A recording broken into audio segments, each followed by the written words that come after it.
amazing news. I finished 3 bottles of perfume and I felt so accomplished that I bought more than 3.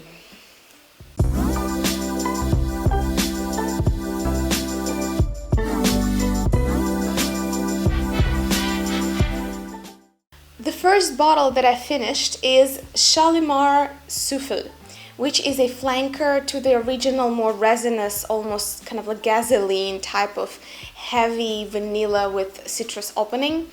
The classic, the cult perfume that inspired a lot of brands and a lot of perfumes in the history of 20th century and 21st century too. So the Shalimar Souffle is not categorically but substantially reworked. If you really like classic Shalimar, most likely you're not a big fan of Shalimar Souffle or the discontinued Shalimar Initial, which is like even more different from the original idea.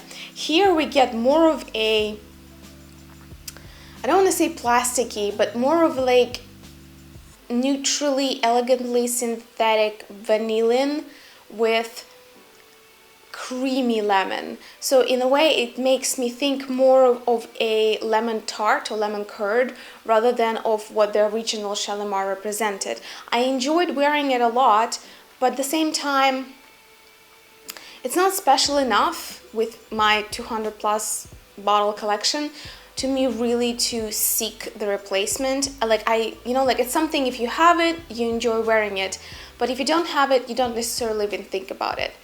Nevertheless, I have a bit of a fetish for bottles and like product, cohesive product packaging. So first of all, I decided to keep the original bottle that I finished as a decor. I'll figure out the place for it. Maybe I'll just put it in the background of the videos. And as a replacement, I found on a clearance on fragrancenet.com the flanker of a flanker. So a flanker of Shalimar Souffle, which is Shalimar Souffle de Lumiere. Honestly, in terms of the color, I'd probably prefer the blue to transparent gradient. Here we have opaque white to transparent, but in terms of the olfactory profile, this is less sophisticated but more charming. So the lemons and vanilla here are even more pointing toward lemon tart and lemon vanilla type of desserts. Yet I find it to be even simpler. It's kind of like it's already transitioning toward what the My Kind of Love, by Guerlain line represents. It's kind of like a 2-3 note perfume that is bright, cheerful, adorable. But is it really an olfactory creation you want to study, or like that has layers to it? Not really. To me, it was basically the fact that I finished this bottle and I was kind of considering a replacement because I enjoyed wearing it, a really good price, and I definitely wanted to have this bottle, this form factor again in my collection.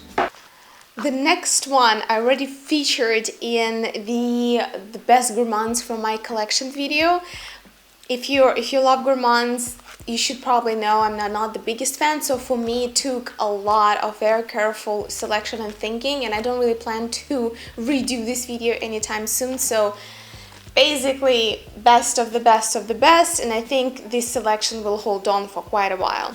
So this was there already as a candidate, and I'm very happy to say that I repurchased her decant. This is Serge Lutens Louvre, Female Wolf.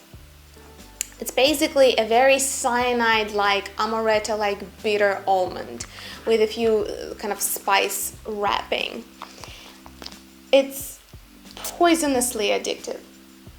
It's both a bit forbidding yet charming, and this is the kind of olfactory profile that just gets me hooked in. I love all kinds of these either demure poisons or maybe even outwardly vicious kind of perfumes.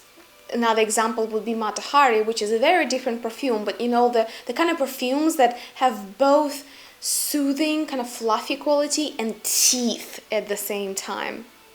Louvre is it for me. Prohibitively expensive.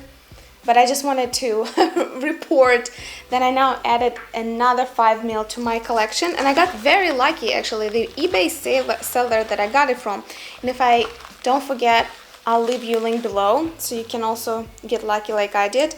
She gave me 4 more samples of really good niche stuff. So I was blown away for the price that I paid for the 5 ml decant. And I attest this is 100% authentic. It smells exactly like my previous decant of the same perfume.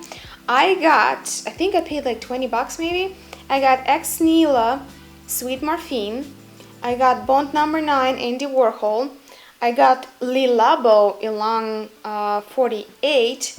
And she also put Serge Lutens' new de Cellophane, which I was considering blind buying, so I'm like blown away. Really great seller, just so you know, not sponsored. I just, took a risk, and I'll be coming back for more decants because that was fabulous. All right, my order from fragrance.com. So I'm subscribed to a few decant subscriptions. I'm still testing them out. And my opinion on buying decants oscillates depending on like what time of the day you even catch me. But I still keep buying them because when I can put my hands on a prohibitively expensive perfume and spend less than $50 on like a sizable amount of the scent of the fragrance, I find that it really allows you to have a full love affair with the perfume, kind of like fall in love, have a great time together, fall out of love, and move on and manage it all within like this particular size. And then if you still want to come back for more, then buying a bottle becomes truly justifiable.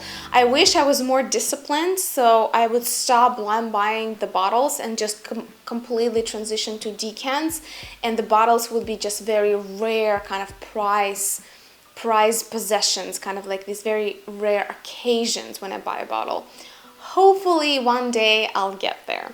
So the decant that I ordered this time from thefragrance.com, and I think their subscription is roughly 12 bucks, is Serge Lutens La Fille de Berlin, which is a very jammy, I need to find something to spray it on. Here we go.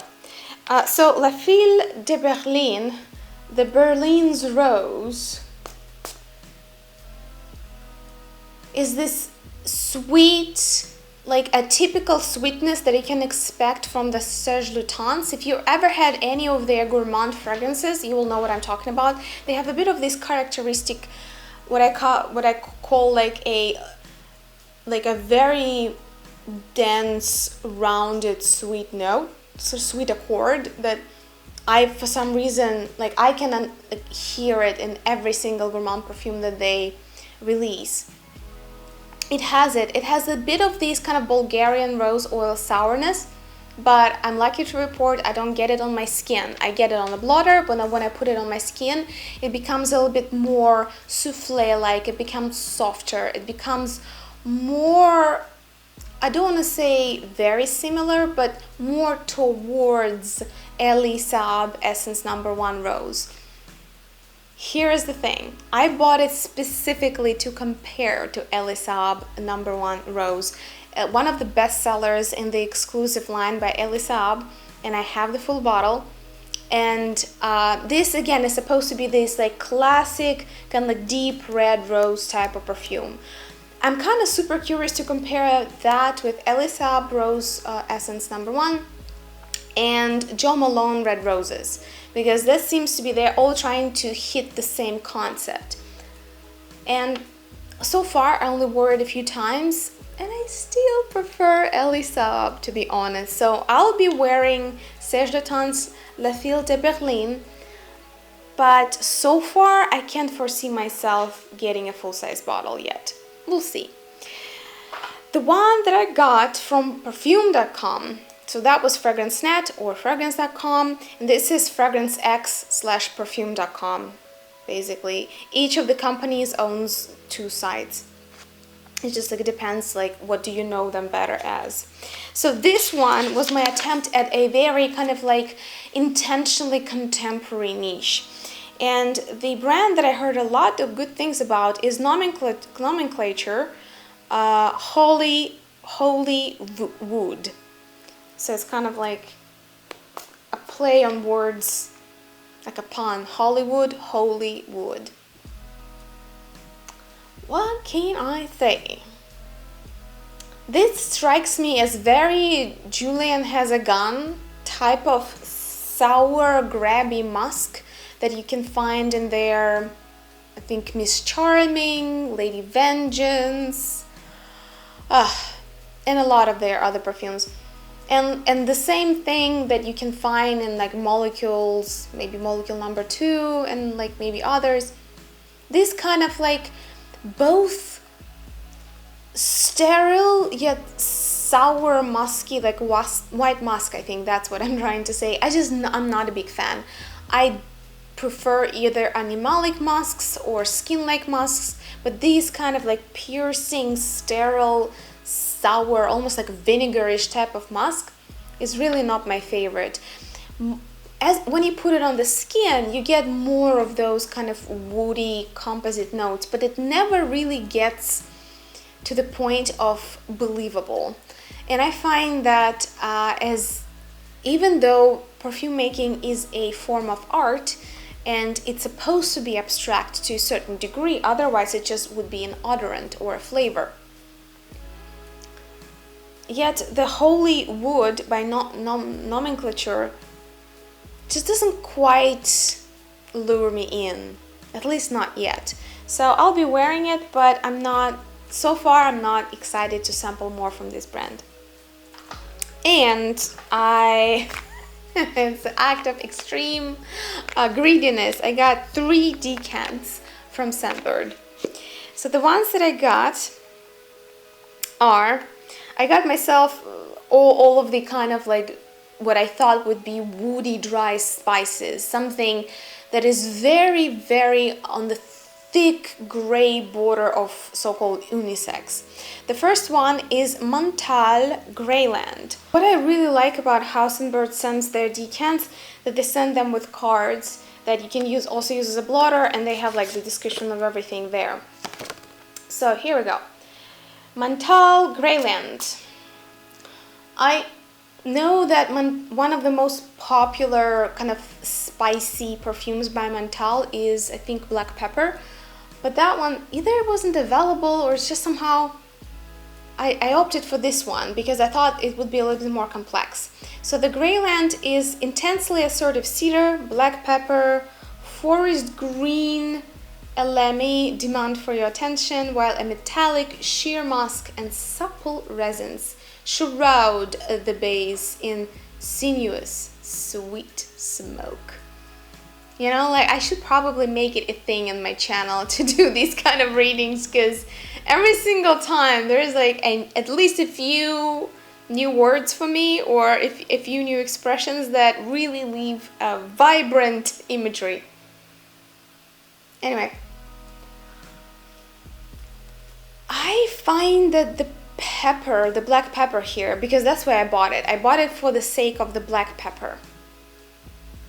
The black pepper here is very nicely balanced. I was afraid that if you get black pepper with some kind of woody or kind of pine type of notes or cedar, the woody notes tend to overtake the whole story. And in some other perfumes, like I heard in black pepper, it's such a punchy black pepper, that you don't even get an impressions that you're wearing a perfume, right? Like it's a very fine line to walk to make a note believable enough, prominent enough, but in a way that still suggests a bouquet, right? Like an artistic creation rather than a believable kitchen spice or odorant. So I think here they walk that line rather nicely. If you know of any black pepper centric type of fragrances, please let me know which ones do you find to be the most interesting and delightful to wear. So far so good. I'm excited to wear it. the Greyland by Montale. I tend to like non-standard Montales in my collection. If you're ever interested for me to show you what I have, I can show you because I have a few. Okay, next one. I told you, I got greedy. I got myself 3 decants in 1 month. So this is Floris London Santal. I was very intrigued to try this brand along with Atkinson's, Penhaligons and some others. The British style of blending, which I'm very happy to say is kind of now renowned around the world. It's very hard for any country that didn't kind of have a good start with perfumery like France did, or Italy, or like the the whole region of Arabic countries. It's very hard to kind of develop your own style and to become known for it. And I'm happy to say that the British perfumes definitely have a very recognizable, often have a recognizable kind of signature to them. And that's kind of very Puritan, clean, elegant, but not necessarily simple.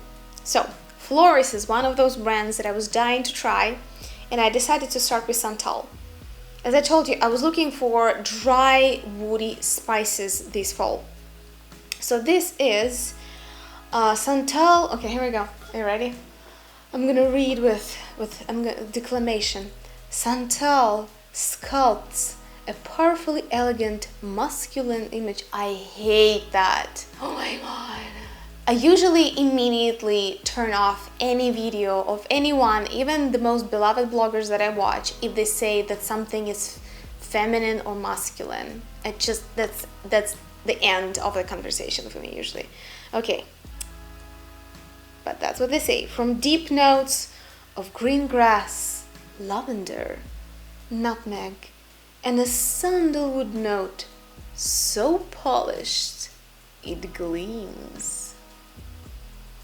So polished it gleams. I think that's something we need to write in our notebooks and find other uses for that phrase. Okay, Santal so polished it gleams. I tend to agree. But in the same vein, it strikes me as something somewhat chemical sounding, like some of those wood polishing sprays. There's something about it that just doesn't quite rest nicely. But we'll see how it wears on the skin. So far too early to say. I just can say that it's not the love from the first sight, and we'll see. What can I say? We'll see.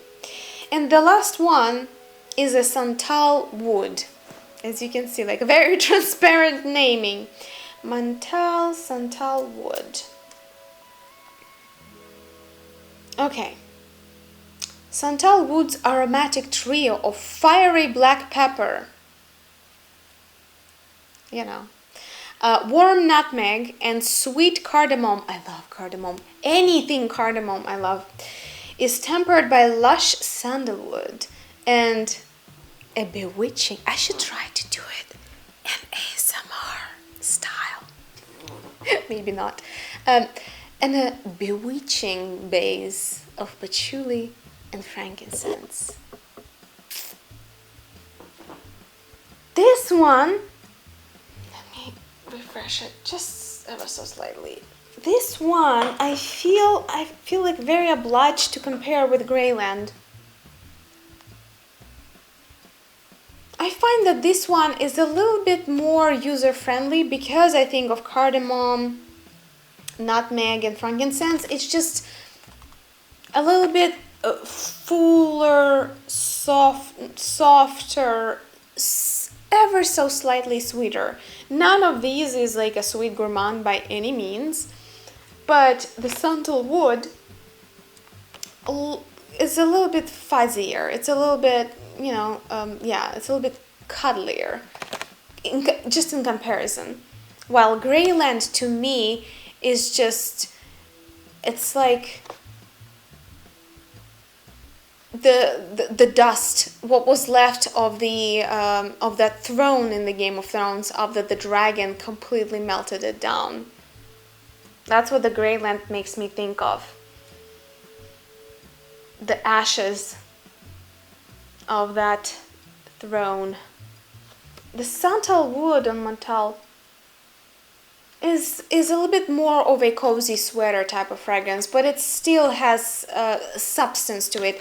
Montale is known for having like a very beast mode, like long-lasting, loud type of perfumes, and most of them are mostly monoaccord, which means it smells exactly as you spray it from the beginning, and it doesn't really open up or change with time. Usually the Montales, they kind of just start loud and just slowly the volume of the smell of the scent kind of goes down, but nothing else really happens with the perfume. It's very kind of like 90s style. That's when it became feasible technically and also came in vogue. Now not so much, but there are people who like die-hard fans of Montale. I don't know which one I like the most. I'll have to wear them and tell you later. Alright, this was a very anticipated gift. A subscriber of mine sent me a full-size bottle of Lipstick On by Replica, which is, a lot of people say, discontinued. I don't know if it's true or not. And the Replica perfumes are such a delightful bunch. But the snob that I am, it's exactly the type of perfume that I enjoy wearing, but I kind of like feel condescending towards, you know, like I wouldn't buy it for myself, because who would buy just a normal Sephora like designer perfume when you can buy, I don't know, L'Artisan Parfumeur and this and this and that, you know. So this is like a guilty pleasure for me, their perfumes. I really enjoy almost every single one, but they're so pricey, and I just can't quite, like for that price, I can buy 2 L'Artisan Parfumeur fragrances online. Why would I spend over $100 on this? So I've been beating around the bush for years because I love Lipstick On. I love it. And finally, a subscriber of mine said, you know what, Maria, I enjoy your channel. I've been with you for many years.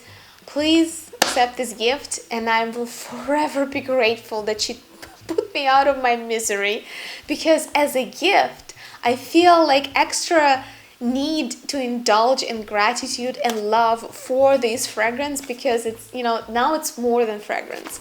So I'm just going to show you. For those of you who haven't seen how it's packaged, it's simple matte cardboard with a fabric glued to the bottle. Not the biggest fan of the packaging, but it's recognizable. It's original.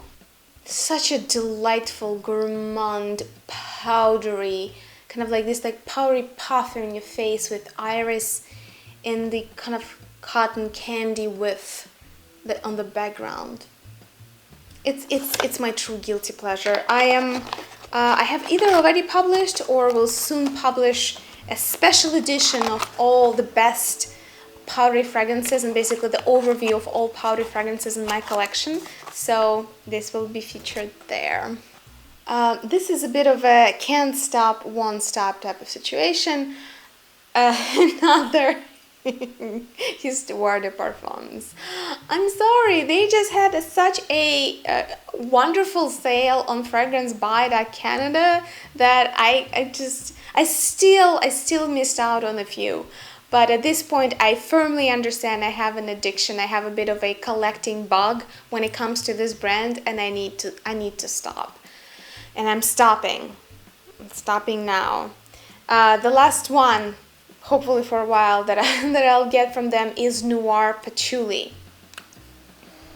On one hand, I have a bunch of fragrances from them that have this very characteristic herbaceous DNA, be it 1926, 1928, Matahari, I forget the number there, the year. So I thought, like, do I really need another patchouli green type of scent? No, I don't. Clearly I don't.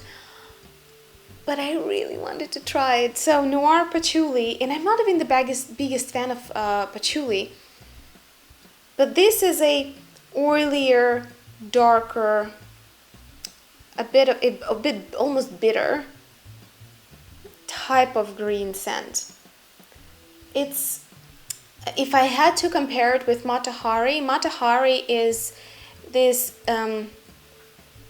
hypnotic bitter powder, and this is a little bit more oily. It has something about it that is densely wet, well, as patchouli probably should be.